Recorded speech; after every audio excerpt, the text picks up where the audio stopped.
In my work, I'm Managing Director of the Eden Project, which is a big project based in the southwest of England. And part of the purpose of the project is to really try and get the public to engage with the challenges of the 21st century. And so it's about, first of all, understanding your dependency on nature.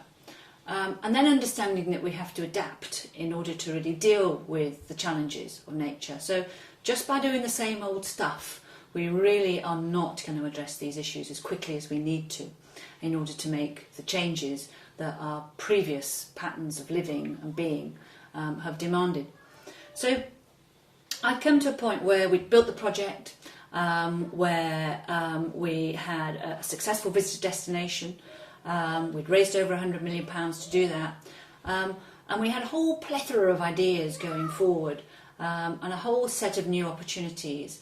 And I was looking for some shape, some strategy to put around those opportunities, as well as looking for the best role for me. I was managing director of this project, and I really wanted to understand, was I the best person to lead the next 10 years in the project? Did I have the talents and skills? Did the rest of the team have the talents and skills to really make the best of what the opportunities in Eden offered? And I've done, one of my favourite films is The Yellow Brick Road. And part of the reason for that is that what I take out of that film is that good leadership doesn't just demand the head. What happens when Dorothy leaves the land of the Wizard of Oz, the land of Oz, the leadership is left in the hands of three people: the lion, the tin man and the straw man.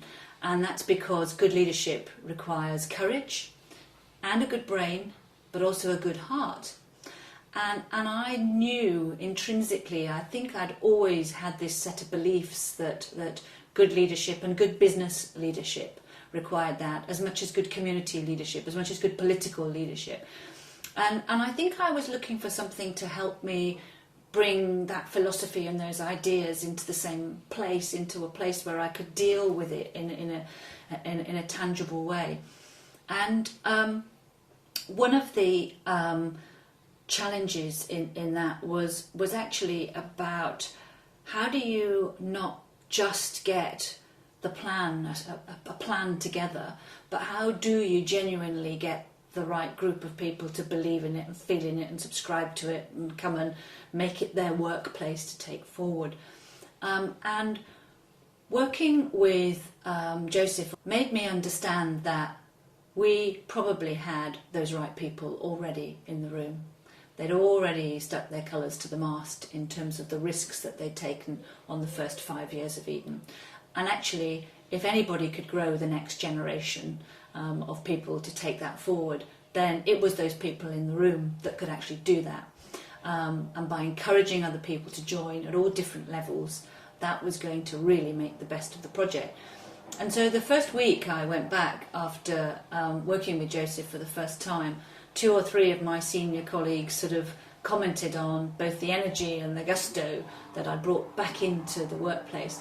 And we started talking about why that might be, and how we might frame it. And we came up with a project which is still running now. It's 2 years in. It will probably run for another year, called Eden Grows Up. And part of what came out of the learning for me was about, how do you mature yourself as an individual? How do you understand what your responsibilities are to your spiritual well-being, your emotional well-being, your physical well-being, as well as your financial well-being? And a project is no different. It needs all of those things looked after.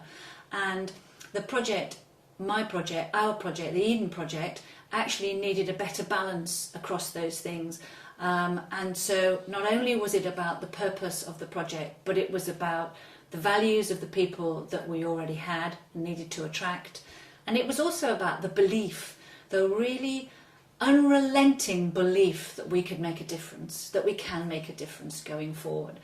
And that by putting the right frameworks in place in the workplace, there were a lot of people already there that could do that, that also had the capacity to engage and excite that next group of people out there in the big wide world to come with us on this exciting, terrifying but deeply rewarding journey.